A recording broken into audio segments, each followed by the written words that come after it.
It's all energy. So it's all energy. So everything is energy. If you want to consciously manifest certain experiences, then what we're really talking about is managing your energy or managing energy. Don't even have to make it your energy. We'll just say managing energy. So it's about managing energy. Now, if you think about it, we're managing energy all the time. I mean, every experience that you have is the management of energy. So a moment ago, I suggested that you think about mango. Notice that when you think about mango, you are managing your energy by directing it to thinking about mango. So you're using sensory representations, managing energy through specific sensory representations to create the experience of mango for yourself, or at least of thinking about mango. So you're always creating, I say this often, but I don't know if it usually makes sense, but notice you're always creating all of your experience. There's no exception to that.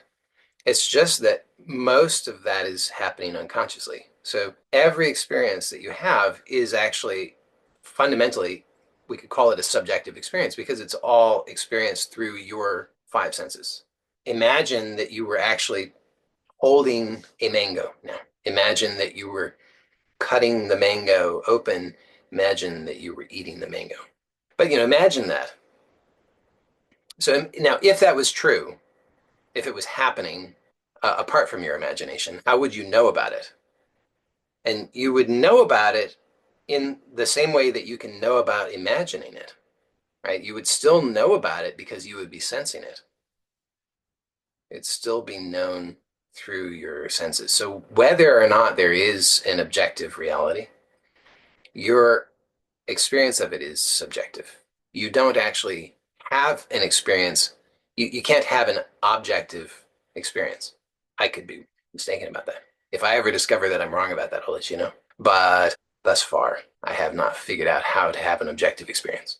So all experience that you're having is occurring through your five senses, which means that all experience that you have is your creation. It's just that most of that is unconscious. So if you want to consciously create your experience, which maybe has some upsides, it might be useful to know some things about how that process works and how you could succeed in doing that, which is what I talk about that in various ways. So just to recap, the basic principles there are that because everything is energy and you can direct your energy through your attention, then your attention is we could say it's one of, if not the most fundamental creative powers that you have. So when you direct your attention in a particular way, then your energy goes in that way. So when you think about mango, then your energy goes to thinking about mango. Now, if you kept on doing that, then it depends on specifically how you do it. But if you were to imagine desiring a mango, enjoying a mango, having pleasurable experience, eating a mango, feeling healthy and well, eating mangoes, experiencing social fulfillment through mango enjoyment, all kinds of things, you're getting wealthy by enjoying mangoes. So everything is going well for you through the enjoyment of mangoes. If you kept directing your attention in that way, eventually, Richard says this works with blueberries too. Yeah, it works with anything. With anything, if you continue to direct your attention in that way consistently, I would predict that you would eventually find yourself eating mangoes, not just in your imagination, although arguably it's all in your imagination, but nonetheless.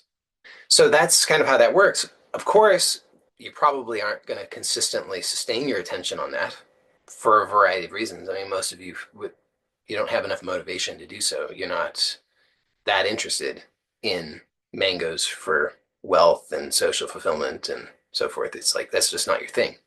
Although you might consider it now that I've repeatedly suggested it.